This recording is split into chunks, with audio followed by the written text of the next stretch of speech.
اعوذ باللہ من الشیطان الرجیم بسم اللہ الرحمن الرحیم اللہم صلی علی محمد وآل محمد۔ السلام علیکم دوستو، حبیرہ بن عبد الرحمن سے منقول ہے کہ میں ایک دن کوفہ میں حضرت علی امیر المومنین کی خدمت میں حاضر ہوا۔ مجھ سے مخاطب ہو کر فرمایا، اے حبیرہ، تیرا دل اپنے اہل و عیال کی طرف مائل ہے جو مدینہ میں ہیں۔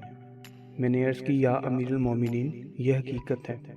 آپ نے فرمایا، نماز عشاء پڑھ کے میرے گھر کی چھت پر آ جانا۔ میں نماز عشاء سے فارغ ہو کر سیدھا آپ کے گھر کی چھت پر گیا۔ وہاں آپ تشریف فرما تھے۔ مجھے دیکھ کر فرمایا، اپنی آنکھیں بند کر لو۔ میں نے اپنی دونوں آنکھیں بند کر لی۔ پھر مجھ سے فرمایا، اب آنکھیں کھولو۔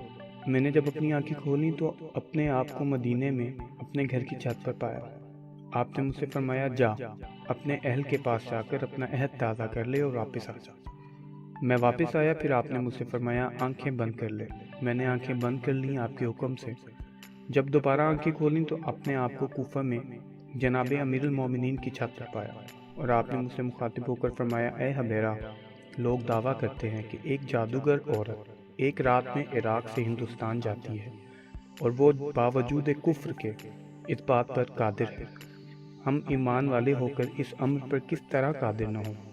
اور معلوم ہوا کہ آصف برخیا کے پاس کتاب خدا سے ایک علم تھا۔ وہ تخت بلقیس کو شہر سبا سے 1 مہینے کی راہ پر تھا۔